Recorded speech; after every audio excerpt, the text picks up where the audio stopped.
Before this video starts, I would just like to ask everybody who watches and enjoys the video or finds it useful to be sure to leave a like, and if you want to see my other videos, be sure to subscribe as well. And now without further ado, let's get right into the video. Hello everybody and welcome to a brand new video here on my channel. And in today's video, we will be doing another operator guide on Rainbow Six Siege. You guys have shown immense support on the other two operator tutorials that I did, or guides, whatever you want to call them. And I really appreciate it, so I thought I'd make another one. Now, in this video, we'll be doing Bandit. Now, to start off with Bandit, his loadout, he has the MP7 and the M870 as his two primaries. The M870 is just great for trolling. If you want to just troll people or just recruit rush, this is definitely the gun to use. But this is more useful on close range maps. You might want to use this on like Favela or something. Then the MP7 is just like, that's more his all-around type gun. It's good in almost any situation. But if you're long range with the MP7, you're probably going to want to use the ACOG, which is what I use. It's what I like. But if you're more short range, maybe if you're on house or something, or skyscraper, you might want to use reflex or red dot. And then holographic is just like a bigger reticle than red dot. That's all the difference between them, I believe. Now, for his barrels, I only bothered unlocking the compensator and the flash hider. The flash hider, I don't even know why I unlocked that, honestly. I don't really know why some people use it. Or I guess it just whenever you're burst firing at long distances, it's useful because it reduces the recoil. Or if you're just trying to keep your muzzle flash hidden, then this would also be good.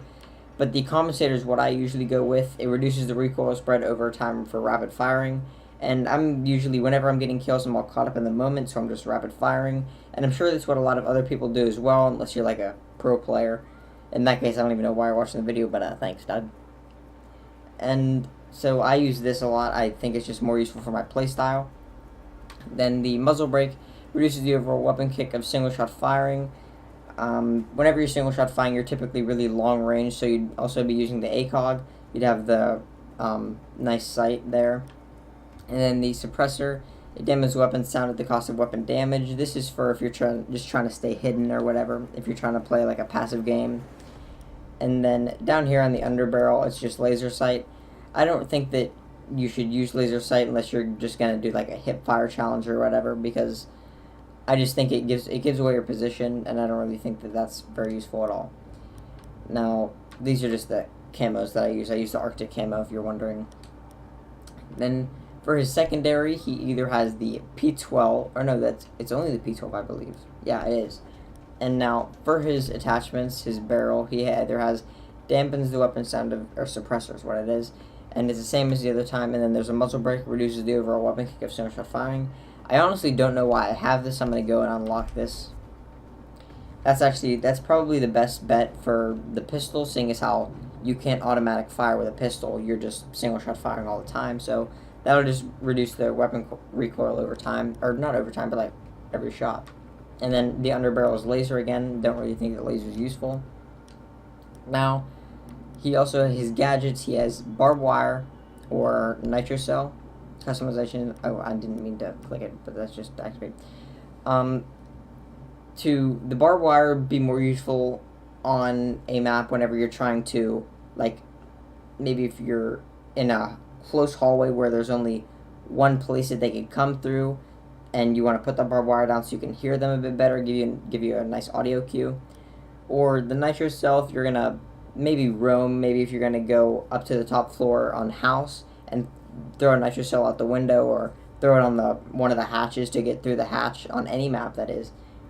It can be used mobily, or it could be used as a killing weapon. It's whatever you choose in the situation. Now, he is a 1 armor 3 speed operator, which means that he makes he's very fast, and he has little armor though. That's the trade-off that you get. He's a great roamer because he's so fast and he's quieter on the floors.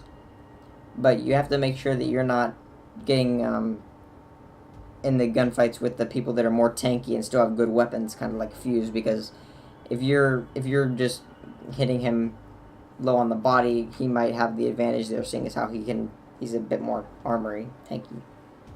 Now, as for his ability, he has a CED-1, also known as a crude electric device. It sets high tension shock wire on metallic gadgets, dealing damage to enemies. Now, it's not mainly used for dealing damage to enemies. If you want to troll someone, maybe you could throw down barbed wire and put the bandit in it, and it'll kill them whenever they're downed, that is.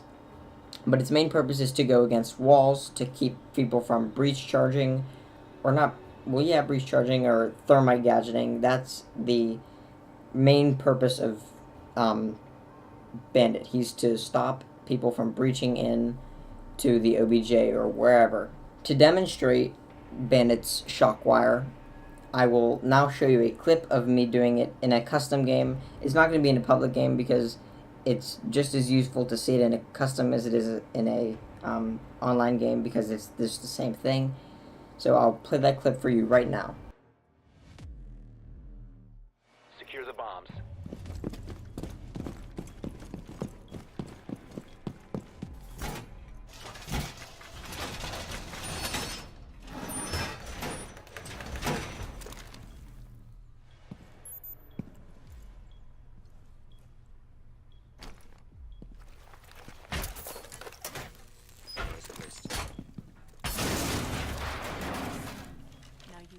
You will want to use this tactic if you're going to be out of the OBJ, if you're going to be roaming, spawn peeking, things like that, where you're not necessarily going to be in the OBJ the entire time.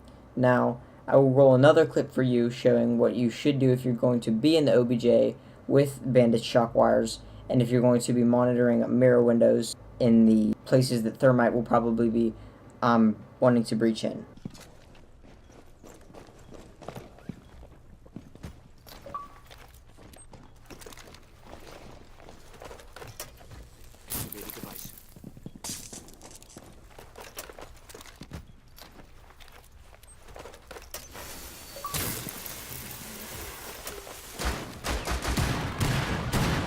If you enjoyed today's video and if you found it useful in any way, be sure to leave a like and subscribe if you want to watch more of my content.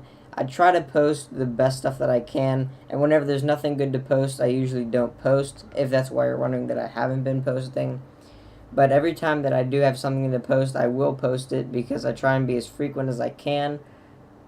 And I really appreciate all the support that my Rainbow Six Siege operator guides have been getting. And if we can continue that, it'll make me really happy. I just want to thank you all for watching, and I'll see you in the next video. Goodbye.